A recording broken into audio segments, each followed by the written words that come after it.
بسم الله الرحمن الرحيم. الحمد لله رب العالمين، الصلاة والسلام على أشرف الأنبياء والمرسلين وعلى آله الطاهرين وأصحابه الطيبين ومن تبعهم بإحسان إلى يوم الدين. أما بعد. عزیز القدر بھائیو اور دوستو، عمدۃ الاحکام کی حدیث نمبر 18 تک ہم پڑھ چکے ہیں۔ میرے پاس جو حدیث کے نمبرز ہیں میری اس کاپی میں، میرے اس نسخے میں، اس کے مطابق 18 احادیث ہم پڑھ چکے ہیں۔ سب سے آخر میں جو حدیث ہم نے پڑھی تھی وہ حدیث ہے حضرت عبداللہ بن عباس رضی اللہ تعالیٰ عنہما کی، جس میں انہوں نے یہ بیان کیا کہ نبی کریم صلی اللہ علیہ وسلم 2 قبروں کے پاس سے گزرے تو آپ نے یہ ارشاد فرمایا کہ ان 2 قبر والوں کو عذاب دیا جا رہا ہے، اور انہیں جو عذاب دیا جا رہا ہے یہ ان کے نظریے کے مطابق کسی بڑے گناہ کی وجہ سے نہیں دیا جا رہا، حقیقت میں ان کا گناہ بڑا ہی ہے۔ تو ان کے جو 2 گناہ تھے، یا ان 2 قبر والوں کے جو گناہ تھے جن کی بنا پر ان کو عذاب دیا جا رہا تھا، وہ 2 گناہ کیا تھے؟ ایک تو یہ تھا کہ ایک شخص ان میں سے پیشاب کے چھینٹوں سے، پیشاب کے قطروں سے اپنے آپ کو نہیں بچاتا تھا، اور دوسرے کا گناہ کیا تھا؟ دوسرے شخص کا گناہ کیا تھا؟ جی، چغل خوری کرنا۔ چغل خوری کیا ہوتی ہے؟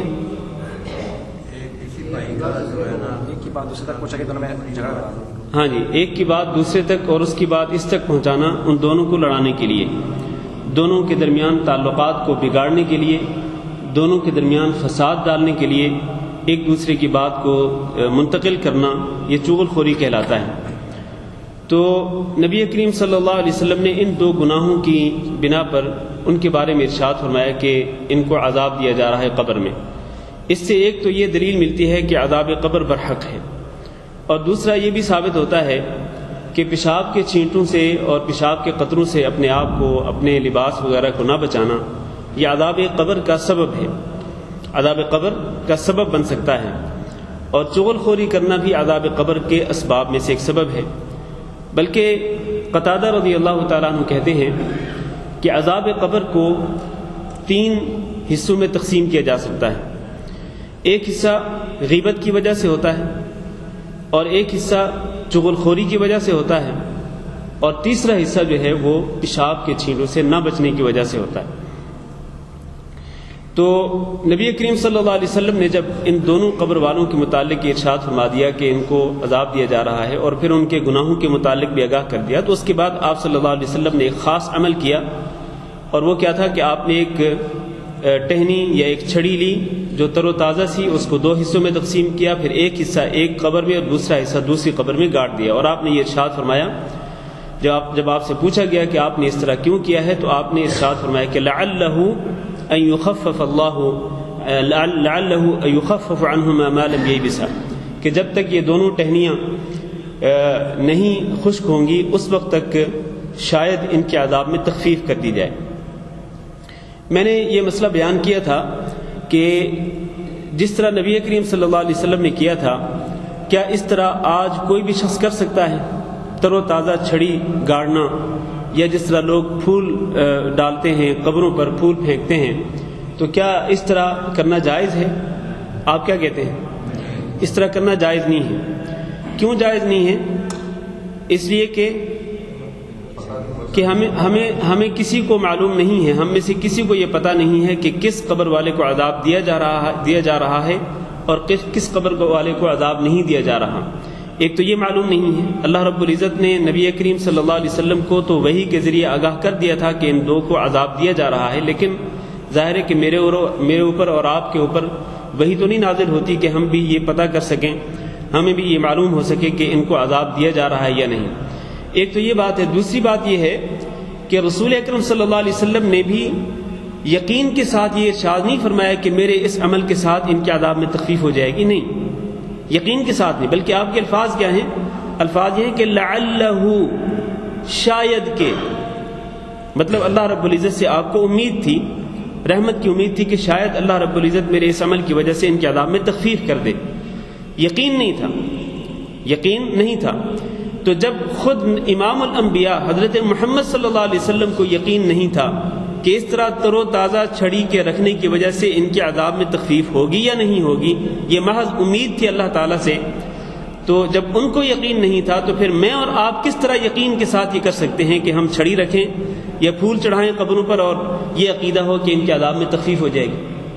پہلے تو ہمیں پتہ ہی نہیں کہ ان کو عذاب ہو رہا ہے یا نہیں، اور دوسرا یہ کہ ہم کس طرح یقین کر سکتے ہیں جبکہ نبی کریم صلی اللہ علیہ وسلم کو یقین نہیں تھا اور آپ نے صرف امید کی بنا پر کہا کہ لعلہ ان یخفف عنہما، شاید ان کے عذاب میں تخفیف ہو جائے. اس کے بعد اگلی حدیث، اگلا باب ہم شروع کرتے ہیں، باب السواک، مسواک کا بیان. حدیث نمبر 19 عن ابی ہریرہ رضی اللہ عنہ عن النبی صلی اللہ علیہ وسلم قال لولا ان اشق على امتی لأمرتهم بالسواک عند كل صلاة. حضرت ابو ہریرہ رضی اللہ تعالیٰ عنہ روایت کرتے ہیں نبی صلی اللہ علیہ وسلم سے کہ آپ نے ارشاد فرمایا لولا ان اشق علی امتی، اگر میں مشقت نہ محسوس کرتا اپنی امت پر، لامرتہم، تو میں انہیں حکم دیتا، بالسواک، مسواک کرنے کا، عند کل صلاۃ، ہر نماز کے وقت. اور بعض روایات میں یہ الفاظ ہیں کہ مع کل وضوء عند کل صلاۃ، کہ میں ہر وضو کے وقت، ہر نماز کے لیے ہر وضو کے وقت میں مسواک کرنے کا حکم دیتا. اس حدیث سے 2-3 مسائل ہمیں معلوم ہوتے ہیں. ایک تو یہ معلوم ہوتا ہے کہ مسواک کرنا مستحب ہے، نبی کریم صلی اللہ علیہ وسلم کی سنت ہے، خاص طور پر ہر وضو اور ہر نماز کے وقت. ہر وضو کے وقت جب بھی آپ وضو کریں تو مسواک کر کے وضو کریں، مع کل وضو کے الفاظ ہیں حدیث کے اندر. اور ہر نماز کے وقت کہ جب آپ نماز پڑھنا چاہتے ہیں تو اس سے پہلے آپ مسواک کریں. اس میں حکمت کیا ہے؟ حکمت یہ ہے کہ مسواک کے ساتھ آپ کا منہ بالکل پاک ہو جاتا ہے، صاف ستھرا ہو جاتا ہے.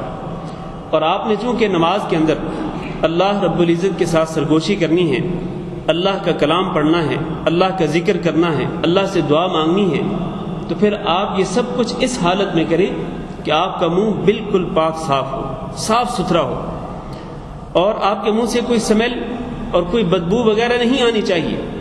اس حالت میں کہ آپ کے منہ سے کوئی بدبو یا سمیل وغیرہ آ رہی ہو اور آپ اللہ تعالیٰ کے سامنے آ کے کھڑے ہو جائیں تو یہ قطعی طور پر پسندیدہ عمل نہیں ہے، نہ اللہ کے نزدیک اور نہ ہی اللہ کے رسول صلی اللہ علیہ وسلم کے نزدیک.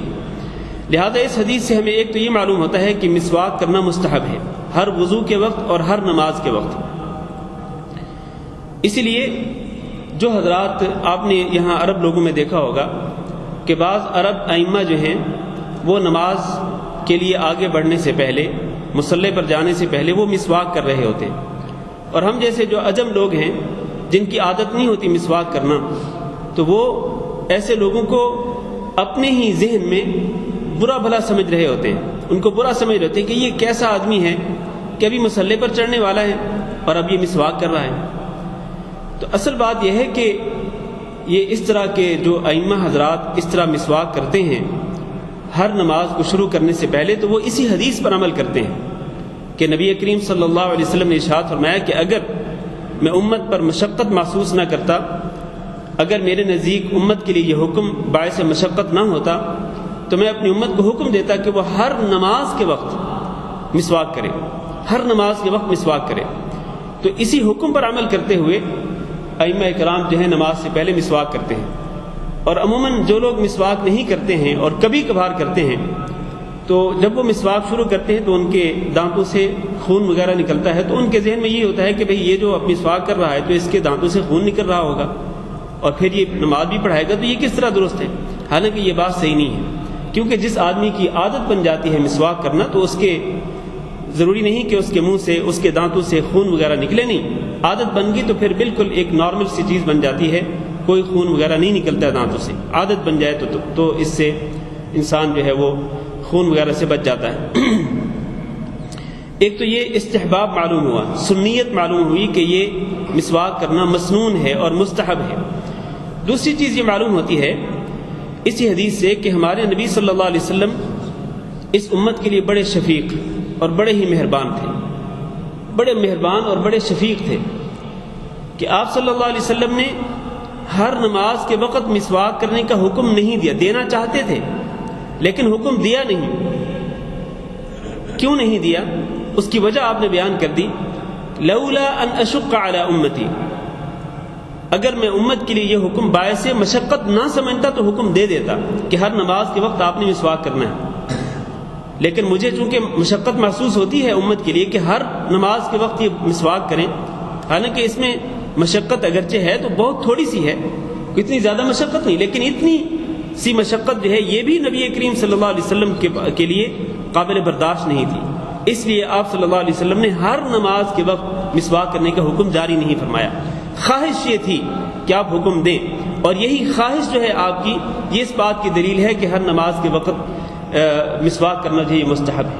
بات سمجھ گئے نا کہ آپ صلی اللہ علیہ وسلم کی شفقت ثابت ہوتی ہے اس حدیث سے کہ آپ بڑے شفیق تھے، بڑے مہربان تھے اپنی امت کے لیے، اور اللہ تعالیٰ نے قرآن مجید میں ارشاد فرمایا ہے کہ لقد جاءکم رسول من انفسکم عزیز علیہ ما عنتم، کہ تمہارے پاس وہ رسول آیا ہے تمہارے میں سے ہی کہ عزیز علیہ ما عنتم، جس کام سے تمہیں مشقت ہو، جس کام میں تمہیں مشقت ہو تو وہ کام اس نبی پر بڑا بھاری گزرتا ہے، وہ کام اس نبی پر بڑا بھاری گزرتا ہے۔ آپ کو پتہ ہے کہ نبی کریم صلی اللہ علیہ وسلم نے رمضان المبارک میں نماز تراویح 3 راتیں باجماعت پڑھائی۔ آپ صلی اللہ علیہ وسلم نے 3 راتیں آپ صلی اللہ علیہ وسلم جماعت کے ساتھ تراویح کی نماز پڑھاتے رہے۔ پہلی رات آپ نے رات کے تہائی حصے تک نماز تراویح پڑھائی، پھر دوسری رات آدھی رات تک آپ نے نماز تراویح پڑھائی، اور تیسری رات آپ نے ساری رات، پوری رات آپ نے نماز تراویح پڑھائی، اور وہ 27ویں کی رات تھی۔ پوری رات آپ نماز تراویح پڑھاتے رہے اور بڑی لمبی نماز آپ نے پڑھائی، لیکن اس کے بعد چوتھی رات آپ نہیں آئے، حالانکہ صحابہ اکرام انتظار کرتے رہے کہ آپ صلی اللہ علیہ وسلم تشریف لائیں اور ہمیں باجماعت نماز تراویح پڑھائیں، لیکن آپ تشریف نہیں لائے۔ اس کی وجہ کیا بیان فرمائی آپ نے؟ وہ یہی وجہ تھی کہ اگر میں اس طرح مسلسل کرتا رہوں تو مجھے خدشہ اس بات کا ہے کہ کہیں یہ نماز تمہارے اوپر فرض نہ کر دی جائے، اور اگر فرض کر دی جائے گی تو یقیناً تمہیں اس میں مشقت ہوگی۔ تو آپ صلی اللہ علیہ وسلم نے امت کی مشقت کو محسوس کرتے ہوئے، امت کی مشقت کے اندیشے کے پیش نظر، آپ صلی اللہ علیہ وسلم نے اس کے بعد باجماعت نماز پڑھانا بند کر دیا۔ یہ اس بات کی دلیل ہے کہ آپ کو امت کی مشقت برداشت نہیں تھی۔ اس طرح کے اور کئی مسائل بطور مثال ذکر کیے جا سکتے ہیں۔ خلاصہ یہ ہے کہ اس حدیث سے جو ایک مسئلہ معلوم ہوتا ہے وہ یہ کہ آپ صلی اللہ علیہ وسلم اپنی امت کے لیے بڑے مہربان اور بڑے ہی شفیق تھے، اور ایسے احکامات آپ نہیں دیتے تھے امت کو کہ جن سے امت کو مشقت ہو۔ تیسرا مسئلہ یہ معلوم ہوتا ہے اس حدیث سے کہ حدیث کے جو الفاظ ہیں نا کہ عند کل صلاۃ، ہر نماز کے وقت میں امت کو مسواک کا حکم دیتا، اگر مشقت کا باعث نہ ہوتا یہ حکم تو حکم دیتا کہ وہ ہر نماز کے وقت، یہ جو عند کل صلاۃ کے جو الفاظ ہیں اس میں ساری نمازیں شامل ہیں، نماز فرض بھی شامل ہے، فرض نماز، سنت نماز بھی شامل ہے، نفل نماز بھی شامل ہے، وتر بھی شامل ہے، نماز جنازہ بھی شامل ہے، نماز استسقاء، نماز خسوف یا کسوف، کوئی بھی نماز، تمام کی تمام نمازیں اس کے اندر آتی ہیں۔ عند کل صلاۃ، ہر نماز کے وقت مسواک کرنے کا میں حکم دیتا۔ ایک تو یہ، دوسرا اس سے یہ بھی معلوم ہوتا ہے کہ ہر نماز جو کسی بھی وقت ہو، کسی بھی دن، کسی بھی وقت ہو، ہر نماز کے لیے میں نماز کو یہ مسواک کرنے کا حکم دیتا۔ اس سے یہ ثابت ہوتا ہے کہ رمضان المبارک کے دنوں میں آپ ظہر اور عصر کے وقت بھی مسواک کر سکتے ہیں، کیونکہ عند کل صلاۃ کے الفاظ جو ہیں اس میں رمضان کی نمازیں بھی شامل ہیں۔ یا تو آپ یہ کہیں کہ یہ جو حکم ہے نبی صلی اللہ علیہ وسلم کا عند کل صلاۃ کا، یہ رمضان کے علاوہ باقی نمازوں کے لیے، یا رمضان کی جو دن کی نمازیں ہیں وہ نمازیں اس کل صلاۃ میں شامل نہیں ہوتی، یا تو آپ یہ کہیں، اور اگر آپ یہ کہیں گے تو اس کے لیے آپ کو دلیل دینی پڑے گی تو اس کی کوئی دلیل نہیں ہے۔ تو لہذا جو لوگ یہ کہتے ہیں کہ رمضان المبارک کے دنوں میں ظہر اور عصر کے وقت مسواک نہیں کرنی چاہیے، اس لیے کہ وہ یہ کہتے ہیں کہ روزہ دار کے منہ میں جو بو ہوتی ہے وہ بو اللہ تعالیٰ کے نزدیک کستوری کی خوشبو سے بھی اچھی ہے اور اس سے زیادہ عمدہ ہے، وہ یہ حدیث میں موجود ہے یہ۔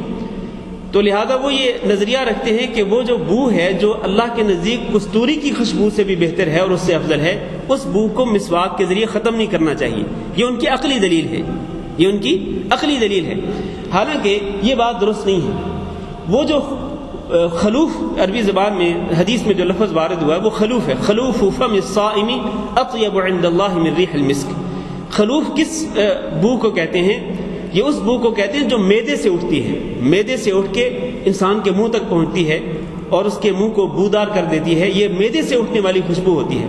لہذا اگر روزے دار روزے کی حالت میں مسواک کر بھی لے اور اگر اس وقت جو بو موجود ہوگی اس کے منہ کے اندر اگر وہ ختم ہو بھی جائے، تب بھی جب تک وہ روزے کی حالت میں وہ بو تو اس کے معدے کی طرف سے اس کی طرف منہ کی طرف آتی ہی رہے گی، لہذا اس کو آپ ختم تو نہیں کر سکتے جب تک کہ آپ افطار نہیں کریں گے، جب تک آپ افطار نہیں کریں گے وہ بو ختم نہیں ہو سکتی ہے۔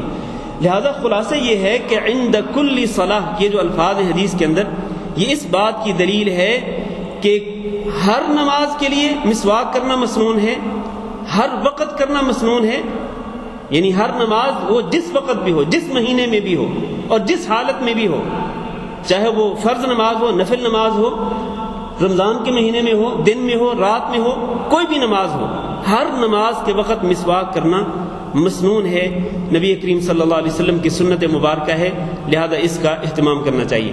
اور پھر آپ دیکھیں مسواک کا فائدہ کتنا بڑا ہے۔ نبی کریم صلی اللہ علیہ وسلم کے ارشاد گرامی ہے کہ السواک مطہرۃ للفم ومرضات للرب، کہ مسواک جو ہے اس سے ایک تو منہ پاک ہوتا ہے اور دوسرا کیا ہے؟ مرضات للرب، اللہ رب العزت کی رضا اور خوشنودی نصیب ہوتی ہے۔ کس کے ذریعے؟ مسواک کے ذریعے۔ لہذا مسواک کر کے انسان کو نماز پڑھنی چاہیے، مسواک کر کے انسان کو وضو کرنا چاہیے، اور خاص طور پر وہ اوقات جن میں مسواک کرنے کی خصوصی تاکید کی گئی ہے ان اوقات میں مسواک ضرور کرنا چاہیے۔ مثلا فجر کی رات کی نیند کے بعد جب آپ رات کو سونے کے بعد اٹھتے ہیں تو آپ کے منہ میں یقیناً بو پیدا ہو چکی ہوتی ہے، لہذا اس وقت مسواک ضرور کرنا چاہیے۔ اسی طرح جب آپ قرآن مجید کی تلاوت کرنا چاہتے ہوں تو پھر بھی آپ کو مسواک کا اہتمام کرنا چاہیے۔ تو یہ نبی کریم صلی اللہ علیہ وسلم کی سنت مبارکہ اور اس کے بہت زیادہ فوائد ہیں، اور آج جدید طب کے اندر بھی اس کے فوائد ثابت ہو چکے ہیں۔ اگلی حدیث عن حذیفہ بن الیمان رضی اللہ عنہما قال كان رسول الله صلی اللہ علیہ وسلم اذا قام من اللیل یشوس فاہ بالسواک۔ حضرت حذیفہ بن یمان رضی اللہ تعالیٰ عنہما روایت کرتے ہیں کہ کان رسول اللہ، کہ رسول اکرم صلی اللہ علیہ وسلم اذا قام من اللیل، جب رات کے وقت کھڑے ہوتے، یعنی جب رات کی نیند سے بیدار ہوتے، قام من اللیل کا معنی کیا ہے؟ قام کا معنی کیا ہے؟ کھڑے ہونا، من اللیل رات سے، یعنی رات کی نیند سے جب آپ صلی اللہ علیہ وسلم کھڑے ہوتے، کھڑے ہونے کا مطلب آپ بیدار ہوتے، تو پھر آپ کیا کرتے؟ یشوس فاہو، ملتے تھے اپنے منہ کو، بالسواکی، مسواک کے ساتھ۔ یشوسو کا معنی کیا ہے؟ ملنا، مسواک اپنے منہ میں ڈال کے اپنے دانتوں پر مسواک ملنا، اس کو کہتے ہیں یشوسو۔ یشوسو فاہو، اپنے منہ کو ملتے تھے، مطلب اپنے دانتوں کو ملتے تھے، بالسواکی، مسواک کے ساتھ۔ تو گویا نبی صلی اللہ علیہ وسلم رات کی نیند سے بیدار ہونے کے بعد سب سے پہلا جو کام کرتے تھے وہ کیا ہوتا؟ یہی مسواک، کہ مسواک کے ساتھ اپنے دانتوں کو صاف کرتے تھے اور اپنے منہ میں مسواک اچھی طرح سے ملتے تھے، تاکہ جو سمیل رات کی نیند کی وجہ سے انسان کے منہ میں پیدا ہو چکی ہو وہ سمیل ختم ہو جائے اور دانت جو ہیں وہ اچھی طرح سے صاف ستھرے ہو جائیں۔ اس کے بعد اگلی حدیث عن عائشہ رضی اللہ عنہ قالت دخل عبد الرحمن بن ابی بکر الصدیق رضی اللہ عنہما على النبي صلی اللہ علیہ وسلم وانا مسندته الى صدری ومع عبد الرحمن سواك رطب يستن به فأبده رسول الله صلى الله عليه وسلم بصره فأخذت السواك فقضمته وطيبته ثم دفعته إلى النبي صلى الله عليه وسلم فاستن به فما رأيت رسول الله صلى الله عليه وسلم استنى استنانا قط أحسن منه فما عدا أن فرغ رسول الله صلى الله عليه وسلم رفع يده أو إصبعه ثم قال في الرفيق الأعلى ثلاثا ثم قضى وكانت تقول مات بين حاقنتي وذاقنتي. یہ حدیث بڑی اہم ہے، اس کو ذرا اچھی طرح سے سن لیں، اس کا ترجمہ اور اس کی تشریح. عائشہ رضی اللہ تعالیٰ عنہ روایت کرتی ہیں اور وہ کہتی ہیں دخل عبد الرحمن بن ابی بکر الصدیق رضی اللہ عنہما علی النبی صلی اللہ علیہ وسلم کہ عبد الرحمن بن ابی بکر الصدیق رضی اللہ تعالیٰ عنہما جو ہیں وہ داخل ہوئے نبی صلی اللہ علیہ وسلم پر. یہ کون تھے عبد الرحمن بن ابی بکر؟ حضرت عائشہ کے بھائی. یہ داخل ہوئے نبی صلی اللہ علیہ وسلم پر. کہتی ہیں وَأَنَا مُسْنِدَتُهُ إِلَى صَدْرِي، یہ اس وقت داخل ہوئے نبی صلی اللہ علیہ وسلم پر کہ جب میں نے سہارا دیا ہوا تھا آپ صلی اللہ علیہ وسلم کو الی صدری، اپنے سینے کی طرف. معنی یہ ہے کہ آپ صلی اللہ علیہ وسلم چونکہ مرض الموت میں مبتلا تھے اور آپ کی مرض اور آپ کی بیماری کی کیفیت یہ تھی کہ آپ اپنے سہارے خود نہیں بیٹھ سکتے تھے. اس قدر آپ لاغر اور کمزور ہو چکے تھے اور اس مرض سے اتنے متاثر ہو چکے تھے کہ آپ صلی اللہ علیہ وسلم اپنے سہارے خود نہیں بیٹھ سکتے تھے. چنانچہ عائشہ رضی اللہ تعالیٰ عنہ جو ہیں انہوں نے آپ صلی اللہ علیہ وسلم کو سہارا دے رکھا تھا اور آپ کا سر مبارک کہاں تھا؟ عائشہ رضی اللہ تعالیٰ عنہ کے سینے پر. کہتی ہے وما عبد الرحمن سواک، جب عبد الرحمن داخل ہوئے تو ان کے ساتھ ایک مسواک تھی، رطب، تر و تازہ، بالکل تازہ نیا مسواک. یستن بہ، وہ اس کے ساتھ مسواک کر رہے تھے، ایک مسواک تر و تازہ جس کے ساتھ وہ مسواک کر رہے تھے. اب جب نبی صلی اللہ علیہ وسلم نے عبد الرحمن بن ابی بکر رضی اللہ تعالیٰ عنہما کو دیکھا فَأَبَدَّهُ رسول اللہ صلی اللہ علیہ وسلم بصرہ، تو آپ صلی اللہ علیہ وسلم نے لمبی نظر اٹھا کے اس کی طرف دیکھا، لمبی نظر اس طرح کر کے دیکھا. جیسے ہی آپ کو محسوس ہوا اور ان کے ہاتھ میں مسواک بھی دیکھی تو آپ نے ایسے لمبی نظر اٹھا کے حضرت عبد الرحمن بن ابی بکر صدیق رضی اللہ تعالیٰ عنہ کی طرف دیکھا. فأخذت السواک، اب دیکھیں محبوبہ نبی صلی اللہ علیہ وسلم کی جو محبوب بیوی تھیں انہوں نے نبی صلی اللہ علیہ وسلم کی نظروں سے اندازہ کر لیا کہ گویا نبی صلی اللہ علیہ وسلم مسواک چاہتے ہیں، کیونکہ آپ نے اس طرح نظر اٹھا کے دیکھا تھا اور آپ اس وقت بالکل عین موت کے قریب تھے. عین آخری لمحات میں جب آپ اس طرح نظر اٹھا کے دیکھتے ہیں تو گویا کہ آپ صلی اللہ علیہ وسلم کی خواہش تھی کہ آپ مسواک کریں. کہتی ہیں فأخذت السواک، میں نے مسواک کو لیا، یعنی اپنے بھائی عبد الرحمن بن ابی بکر سے وہ مسواک لی. فقضمته، میں نے اس کو چبایا، اس مسواک کو میں نے چبایا. وطیبته، اور اس کو میں نے صاف ستھرا کیا، اس کو پاک کیا، اس کو صاف ستھرا کیا. اس کا معنی کیا ہے؟ معنی یہ ہے، اس کے دو مفہوم ہیں. ایک تو یہ ہے کہ میں نے اپنے بھائی سے مسواک لی اور جتنا مسواک انہوں نے چبایا ہوا تھا اور اسی کے ساتھ وہ مسواک کر رہے تھے اس کو میں نے نکال دیا، اپنے دانتوں کے ساتھ توڑ کر اس کو میں نے پھینک دیا. اس کے بعد جو اگلا حصہ تھا مسواک کا اس کو میں نے چبایا اور وہ چبا کر کے اچھی طرح اس کو نرم کر کے میں نے نبی کریم صلی اللہ علیہ وسلم کی خدمت میں پیش کیا. ایک تو یہ مفہوم ہے. دوسرا یہ مفہوم ہے کہ نہیں، میں نے اس مسواک کو اپنے بھائی سے لیا اور اس کو میں نے مزید چبایا، جتنا چبایا ہوا حصہ پہلے سے تھا جس کے ساتھ وہ مسواک کر رہے تھے اسی کو میں نے مزید چبایا اور اس کو بالکل نرم کر کے باریک کر کے اچھی طرح صاف ستھرا کر کے میں نے نبی کریم صلی اللہ علیہ وسلم کی خدمت میں پیش کیا. ثم دفعته الى النبی صلی اللہ علیہ وسلم، پھر میں نے وہ پیش کیا آپ صلی اللہ علیہ وسلم کی طرف. فاستن به، آپ نے اسی مسواک کے ساتھ مسواک کرنا شروع کر دیا. کہتی ہیں فما رأیت رسول اللہ صلی اللہ علیہ وسلم، میں نے نہیں دیکھا رسول اکرم صلی اللہ علیہ وسلم کو کہ استن استنانا قط، کہ آپ نے کبھی مسواک کیا ہو احسن منہ، اس سے زیادہ بہتر، یعنی جس قدر خوبصورتی کے ساتھ اور جس قدر اچھائی کے ساتھ نبی صلی اللہ علیہ وسلم نے اس زندگی کے آخری لمحے میں جس طرح آپ نے مسواک کیا، اس سے پہلے میں نے نبی صلی اللہ علیہ وسلم کو اتنے اچھے انداز سے مسواک کرتے ہوئے کبھی دیکھا نہیں تھا. یعنی اس وقت آخری لمحات میں آپ نے سب سے اچھے، سب سے خوبصورت انداز میں آپ نے مسواک کی. فما عدا ان فرغ رسول اللہ، اب ذرا الفاظ پہ توجہ رکھیں. فما عدا ان فرغ، جیسے ہی فارغ ہوئے رسول اکرم صلی اللہ علیہ وسلم. کس سے فارغ ہوئے؟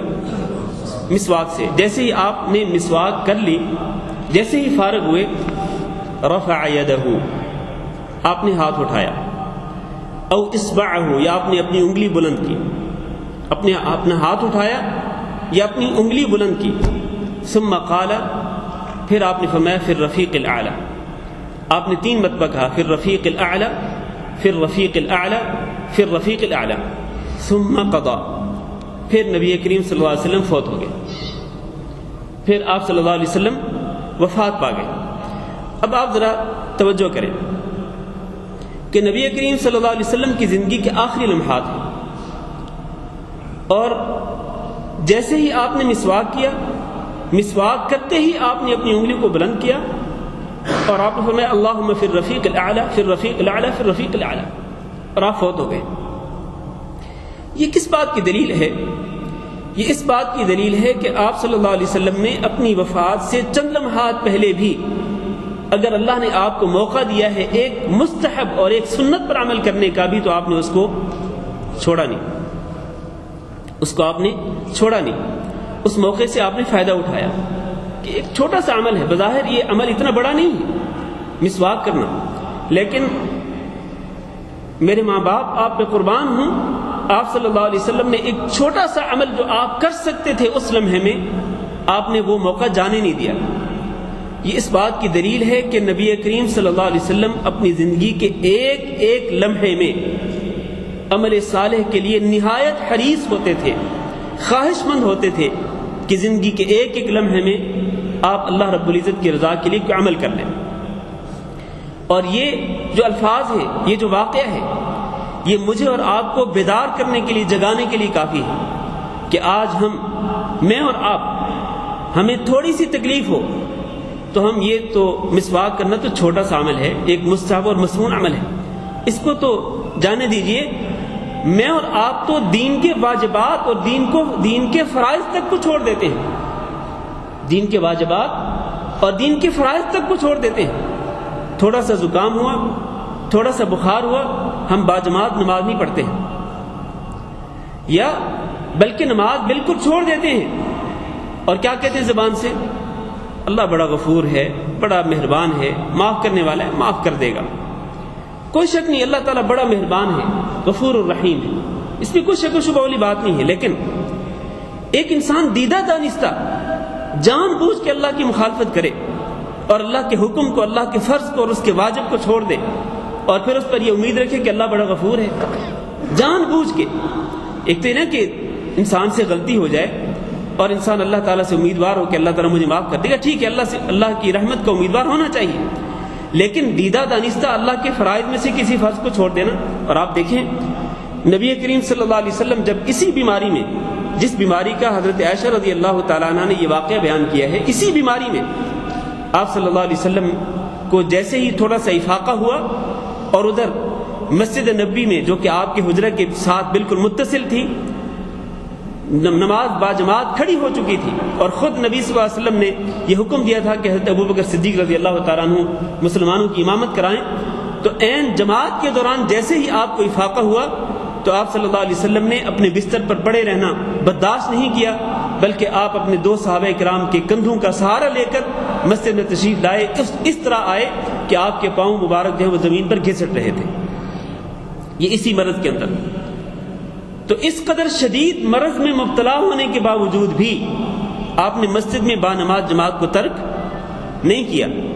لیکن آج ہم بڑی آسانی کے ساتھ باجماعت نماز بھی چھوڑتے ہیں اور بالکل نماز کو ترک کر دیتے ہیں. نماز کی ہمیں کتنی پرواہ ہوتی ہے یہ میں اور آپ بہتر جانتے ہیں. تو نبی کریم صلی اللہ علیہ وسلم کا یہ جو واقعہ ہے، اس میں ہمارے لیے درس یہ ہے کہ جہاں انسان کو ہمیشہ مسواک کرنے کا اہتمام کرنا چاہیے، وہاں کسی بھی تکلیف کے اندر، کسی بھی بیماری کے اندر انسان کو اللہ تعالیٰ کے فرائض اور واجبات سے دستبردار نہیں ہونا چاہیے، تنازل نہیں اختیار کرنا چاہیے، بلکہ جیسے بھی ممکن ہو، خصوصاً یہ نماز کا جو مسئلہ ہے، اس نماز کے معاملے میں انسان کو بالکل غفلت اور سستی نہیں برتنی چاہیے۔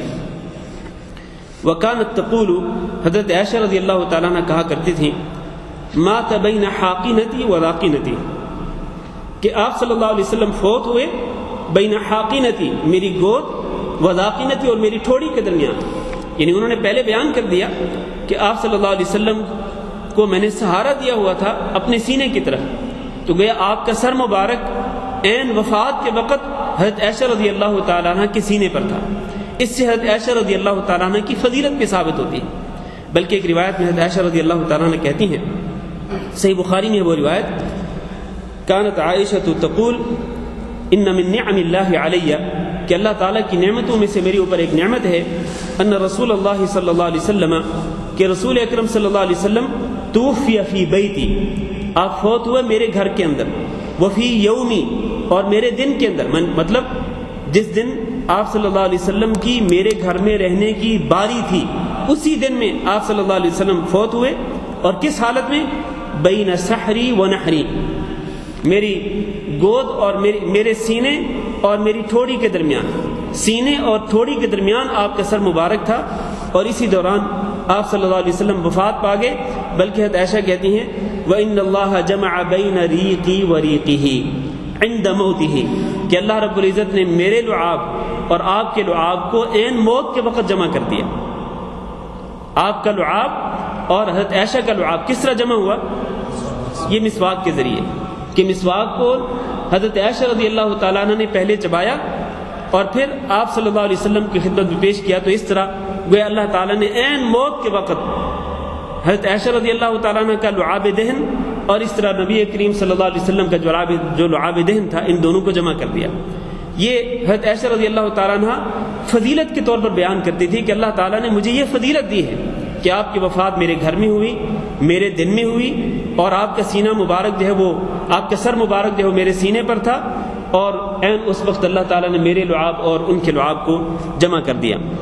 خلاصہ یہ ہے اس حدیث سے جو ہمیں معلوم ہوتا ہے وہ یہ ہے کہ نبی کریم صلی اللہ علیہ وسلم نے مسواک کا کس قدر اہتمام کیا کہ عین موت کی گھڑی، جب موت کی گھڑی آنے والی تھی، عین اس وقت بھی آپ صلی اللہ علیہ وسلم نے مسواک کی، اور مسواک کے ساتھ اپنے منہ کو اچھی طرح سے صاف ستھرا اور پاک کیا، اور اس کے بعد آپ صلی اللہ علیہ وسلم کی روح جو ہے وہ اللہ تعالیٰ کے سپرد ہوئی۔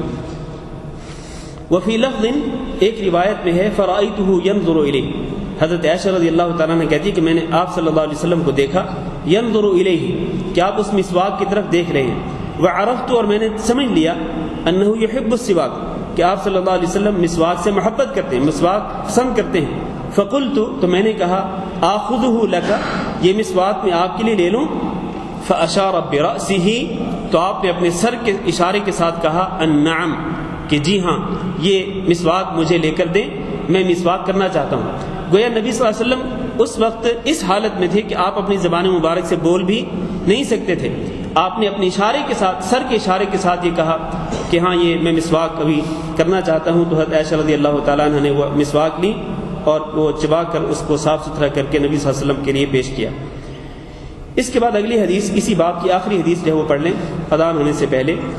عن ابی موسیٰ الاشعری رضی اللہ عنہ قال اتیت النبی صلی اللہ علیہ وسلم وهو يستاك بسواك رطب قال وطرف السواك على لسانه وهو يقول اع اع والسواك في فيه كأنه يتهوع۔ حضرت ابو موسیٰ اشعری رضی اللہ تعالیٰ عنہ کہتے ہیں، اتیت النبی صلی اللہ علیہ وسلم، کہ میں آیا نبی صلی اللہ علیہ وسلم کی خدمت میں، وهو يستاك، جب آپ مسواک کر رہے تھے، بسواک رطب، ایک تر و تازہ مسواک کے ساتھ، تر و تازہ مسواک کے ساتھ آپ مسواک کر رہے تھے، اسی دوران میں آ پہنچا۔ کہتے ہیں وطرف السواک، آپ کے مسواک کا جو ایک کنارہ تھا، علی لسانہ، وہ آپ کی زبان پر تھا، مسواک کا ایک کنارہ آپ کی زبان پر تھا، وہو یقول، اور آپ کہہ رہے تھے، جب مسواک کر رہے تھے زبان کے اوپر تو آپ کہہ رہے تھے اع اع، یعنی آپ کے منہ سے جو آواز نکل رہی تھی مسواک کے دوران وہ اس طرح کی تھی، جس طرح انسان کھانستا ہے اور جب مسواک کرتا ہے اور کچھ نکالنا چاہتا ہے تو اس طرح کی آواز نکالتا ہے. کہتے ہیں وَالسِّوَاكُ فِيهِ، اور مسواک آپ کے منہ میں تھا، یعنی مسواک آپ کے منہ میں آپ کی زبان مبارک کے اوپر تھا اور آپ کر رہے تھے. كَأَنَّهُ يَتَهَوَّعُ، گویا کہ آپ قے کرنا چاہتے ہیں. یعنی یہ کیفیت بیان کر رہے ہیں کہ جب آپ اپنی زبان مبارک پر مسواک پھیر رہے تھے، مسواک کر رہے تھے، تو آپ کی کیفیت یوں تھی، آپ اس طرح کر رہے تھے جیسے کہ آپ قے کرنا چاہتے ہیں، جیسے کہ آپ الٹی کرنا چاہتے ہیں. یہ کیفیت تھی. یہ جو کیفیت ہے یہ بھی اس بات کی دلیل ہے کہ آپ صلی اللہ علیہ وسلم مسواک کا بڑا اہتمام کرتے تھے. نہ صرف اپنے دانتوں پر مسواک کرتے بلکہ اپنی زبان پر بھی مسواک کرتے تھے نبی صلی اللہ علیہ وسلم. اور جب اس طرح آپ مسواک کرتے تھے تو گویا آپ کا دیکھیں نا اس میں کتنے فوائد ہیں.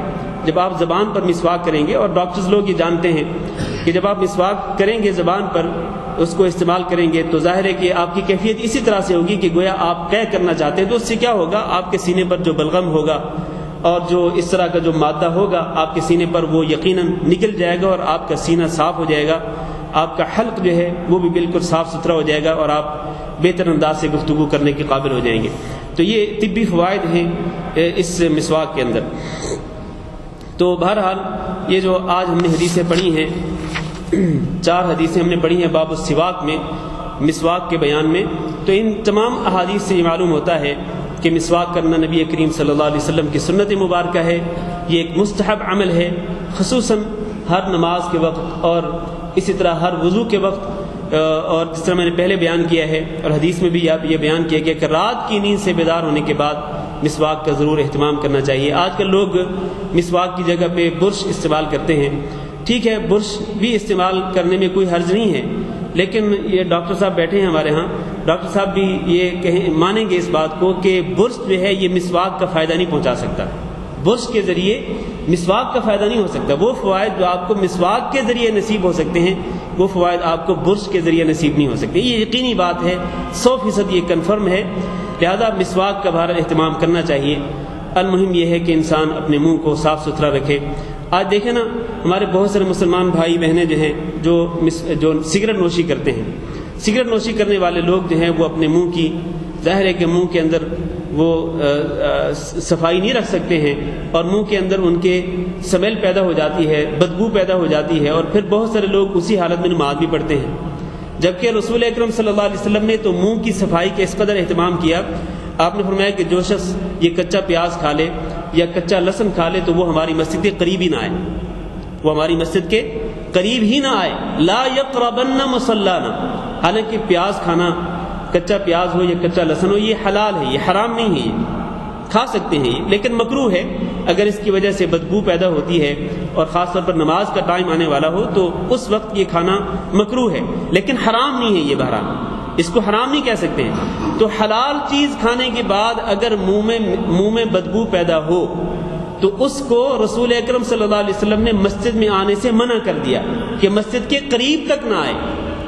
اور اگر ایک شخص حرام چیز، سگریٹ نوشی کرنا حرام ہے، حرام چیز کے بعد حرام چیز کا تناول کرے، اس کے بعد اگر اس کے منہ میں بدبو پیدا ہو تو وہ کس طرح جائز تصور کرتا ہے کہ وہ مسلمانوں کی مسجد میں آئے، اس کے منہ سے وہ سگریٹ کی بدبو آ رہی ہو جو کہ حرام ہے، اور پھر اسی حالت میں وہ اللہ تعالیٰ کے ساتھ کلام بھی کرے، نماز بھی پڑھے، سرگوشی بھی کرے، ذکر بھی کرے، دعا بھی کرے، تو یقیناً یہ بات درست نہیں ہے. تو ہمیں ہر حال میں اپنے منہ کو صاف ستھرا رکھنا چاہیے.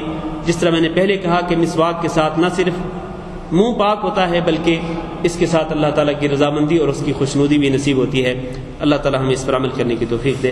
جزاکم اللہ خیرا. کسی بھائی کا کوئی سوال ہو کر سکتے ہیں.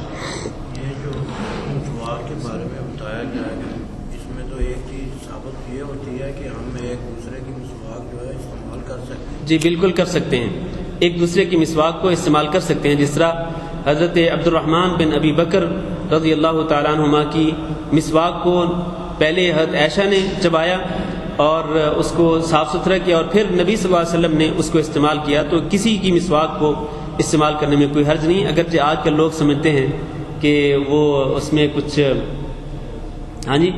جراثیم آ جاتے ہیں یا پتہ نہیں کوئی وائرس آ جاتا ہے، تو وہ وائرس جو ہے وہ مسواک سے پھر اگر کوئی آدمی اسی مسواک کو استعمال کرے گا تو اس کے منہ میں چلے جائیں گے اور پھر اس کے جسم میں منتقل ہو جائیں گے. تو یہ بعض لوگ اس سے نفرت کرتے ہیں اور اس کو مکروہ سمجھتے ہیں، یعنی ناپسند عمل سمجھتے ہیں اس کو کہ کسی کی مسواک کو وہ استعمال کریں، جبکہ رسول اکرم صلی اللہ علیہ وسلم نے اس کو استعمال کیا ہے، مسواک کو استعمال کیا. کسی کی مسواک آپ نے استعمال کی ہے تو آپ نے تو بہرحال یہ خدشہ نہیں محسوس کیا کہ اس کے اندر کوئی بیماری ہوگی تو میرے اندر منتقل ہو جائے گی، ایسا تو نہیں ہے. اور نہ ہی حضرت عائشہ رضی اللہ تعالیٰ عنہ نے جب اپنے بھائی کی مسواک کو لیا اور اپنے منہ میں چبایا اس کو، انہیں بھی یہ خدشہ محسوس نہیں ہوا، خطرہ محسوس نہیں ہوا کہ ان میں اگر کوئی بیماری ہے تو میرے اندر منتقل ہو جائے گی. ہاں، نبی صلی اللہ علیہ وسلم کے بارے میں تو آپ کہہ سکتے ہیں کہ ان پر تو موت آنے والی تھی، ہو سکتا ہے انہوں نے اس کی پرواہ نہ کی ہو کہ میں تو ویسے ہی دنیا سے جانے والا ہوں. لیکن حضرت عائشہ رضی اللہ تعالیٰ عنہ تو نبی صلی اللہ علیہ وسلم کی وفات کے وقت 18 سال کی تھی، اور اس کے کتنے عرصے بعد حضرت عائشہ رضی اللہ تعالیٰ عنہ زندہ رہی، تو انہیں یہ خدشہ نہیں محسوس ہوا کہ عبد الرحمن بن ابی بکر کے اندر جو جراثیم ہیں، جو وائرس وغیرہ ہیں وہ میرے جسم میں منتقل ہو جائیں گے. ایسا نہیں ہے. تو مسواک کے ذریعے بہرحال اس طرح کی چیزیں نہیں ہوتی ہیں، تو اس طرح ایک دوسرے کا مسواک استعمال کر سکتے ہیں. کسی اور بھائی کے کوئی سوال ہو کر سکتے ہیں؟ ایک سوال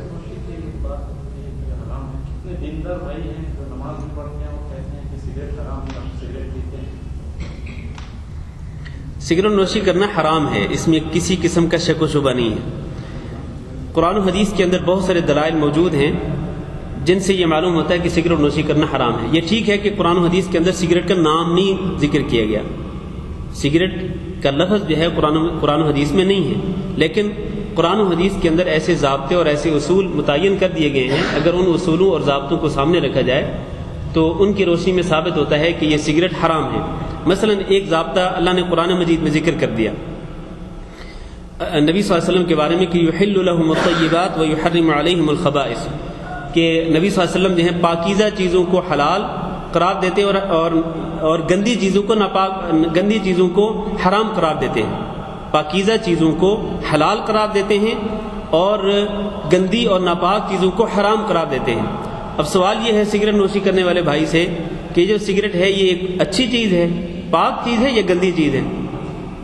یقیناً وہ سگریٹ نوشی کرنے والا بھی یہی کہے گا کہ یہ ایک گندی چیز ہے. اور ویسے بھی اگر یہ گندی نہ ہوتی تو باتھ روم میں بیٹھ کر کے کیوں یہ سگریٹ نوشی کرتے؟ یہ اس کی دلیل ہے کہ یہ گندی چیز ہے. ٹھیک ہے، تو گندی ہے تو گندی چیز تو یحرم علیہم الخبائث، اللہ تعالیٰ نے خبیث چیزوں کو، ناپاک چیزوں کو حرام قرار دے دیا، اور انہی میں سے ایک چیز یہ بھی ہے. اس کے علاوہ اور بھی بہت سارے دلائل ہیں، لیکن اذان کا ٹائم ہو چکا ہے. جزاکم اللہ خیرا.